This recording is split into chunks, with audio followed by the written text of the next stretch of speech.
perfectly good 28-inch barrel with a factory modified choke. And you had to cut it down to a little more than legal amount of length of 19 inches. And you lost your modified choke. You now have a cylinder bore. You didn't think about that, did you? So now you're thinking, my pattern's not going to be as good. Now, I just had a video I made about 48 hours ago about sawed-off shotguns. I don't like calling names out, but had a really good discussion with someone who commented on it, basically talking about how it's basically your choke that is the common denominator for having a tight pattern, not so much the barrel length. So we talked about this for a while on the, we'll just go ahead and watch the video. It's the sawed-off shotguns, WMD. So a lot of that still isn't ballistically accurate, but the video kind of just shows it is what it is. I don't believe in discrediting my lying eyes. My eyes saw what they saw unless there was some kind of trick photography. But then I started thinking, can I take it to a gunsmith and maybe just have them tap and die some threads on the inside of this now smooth cylinder bore barrel so I can put a full choke on it and make it basically what it was at a 20-inch barrel. If you see some of my other videos, in fact, the Stars and Stripes full and only review out there, the 28-inch barrel got 4 on the paper at 50 yards. The rest of them 30, 25 yards. They were all great. They were really good, tight patterns. So now this is going to be my project shotgun. I've had it for years. First thing I did was enhance the barrel to my needs, because we got to be careful what we say on YouTube. So that 28-inch barrel is now 19 inches. One thing I do want to mention to everybody, I've seen a lot of, so are you a plumber? Do you need to cut piping?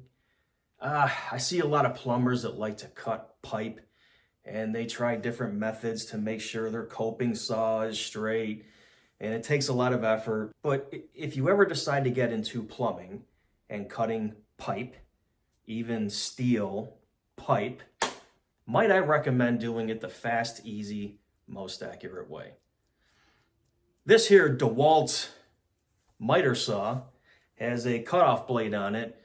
So of course the saw was expensive, but I use it for home repairs, etc. So basically for $8, I can take care of all of my plumbing needs by cutting pipe, even if it's steel. Nice, straight, perfect edges. So if you're into plumbing, I recommend a DeWalt chop saw with a cutoff blade. Anyway, enough about that. We were talking about what? Shotguns again? Yeah. So I looked at the process for threading a barrel. So here's some things you might find interesting. Not all shotguns can be threaded, from what I've saw in some videos, because yes, I do a lot of research before I make a video on things. I don't just watch one. I don't just watch Slick Rick in his backyard. So the process is, you need tap and die. The barrel has to be thick enough, has to have enough meat on it. There's still a risk with threading a barrel, and it's a very long, dragged out process. And I thought to myself, for Pete's sake, I don't want to risk compromising the integrity of this barrel by taking some of the meat off of it, kind of like when you turn rotors, brake rotors on a car. Yes, I do a lot of mechanical things on this video, on this channel too. I have a solution for you all. A really good solution. It's cheap and it requires no tools. I know what you're thinking. How are you going to put a really good choke on a cylinder bore without tools, without a gunsmith? What kind of stuff is Kinetic Energy smoking tonight? So, I have done this before. I just didn't realize I should use it now. Most of the shells I use, the 2.0 buck, because as we talked about in that video, I don't like to say double buck because it sounds like I'm throwing up. So I say 2.0 buck. It's the Winchester white box. It's the military grade, which is basically Winchester white box. Look it up.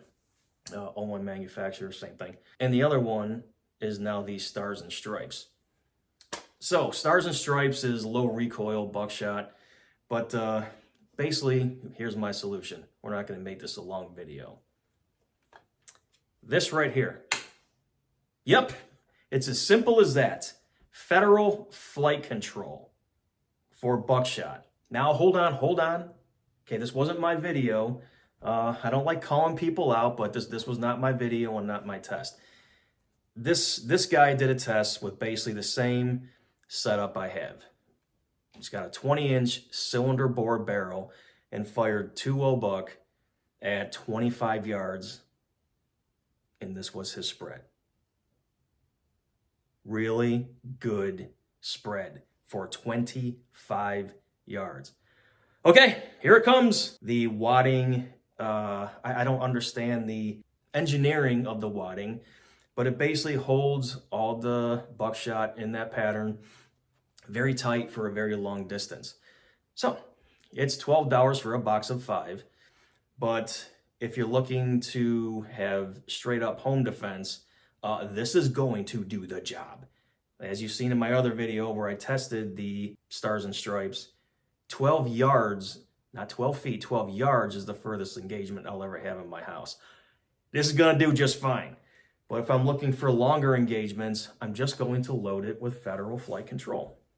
Problem solved, cheap as can be. You can do it without trying to thread your barrel and compromise the structure of it, the integrity of your barrel, and not spend a boatload of money. Again, simplify, get it?